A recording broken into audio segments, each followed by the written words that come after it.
Donald Trump அதிரடி. Mexico, சீனா, Canada ஆகிய நாடுகளிலிருந்து அமெரிக்காவில் இறக்குமதி செய்யப்படும் பொருட்களுக்கு அதிக வரி விதிக்க டொனால்டு டிரம்ப் திட்டமிட்டுள்ளதாக தகவல் வெளியாகியுள்ளது.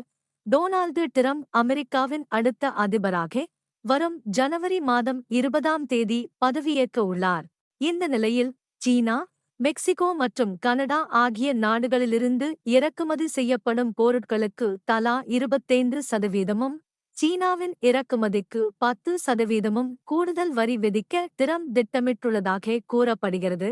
டிரம்ப் தனது தேர்தல் பிரச்சாரங்களில் அமெரிக்காவுடன் இந்தியா மிகப்பெரிய வர்த்தக துஷ்பிரயோகத்தில் ஈடுபட்டு வருவதாக குற்றம் சாட்டிய நிலையில் இந்த வரி விதிப்பு குறித்த தகவல் வெளியாகியுள்ளது.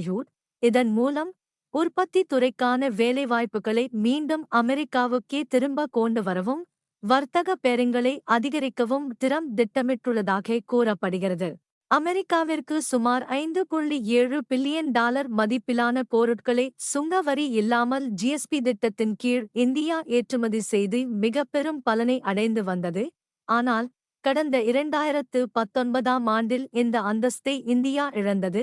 இதனிடையே அமெரிக்காவுக்கு பெருமளவிலான போதைப் பொருள்கள், குறிப்பாக செயற்கை ஓபியாய்டு ஃபென்டானில் என்ற போதைப் பொருள் மெக்சிகோ வழியாக அமெரிக்காவுக்கு கடத்தப்படுவதாக புகார் உள்ளது.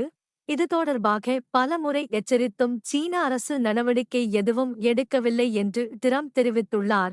எனவே போதைப்பொருள் கடத்தலை தடுக்கும் வரை சீன இறக்குமதிக்கு கூடுதல் வரி விதிக்க டிரம்ப் திட்டமிட்டுள்ளதை பெர்ன்ஸ்டைன் ஆய்வறிக்கை சுட்டிக்காட்டியுள்ளது. இந்த காணொளி உங்களுக்கு பிடித்திருந்தால் லைக் பண்ணுங்க, ஷேர் பண்ணுங்க, சப்ஸ்கிரைப் பண்ணுங்க. நன்றி.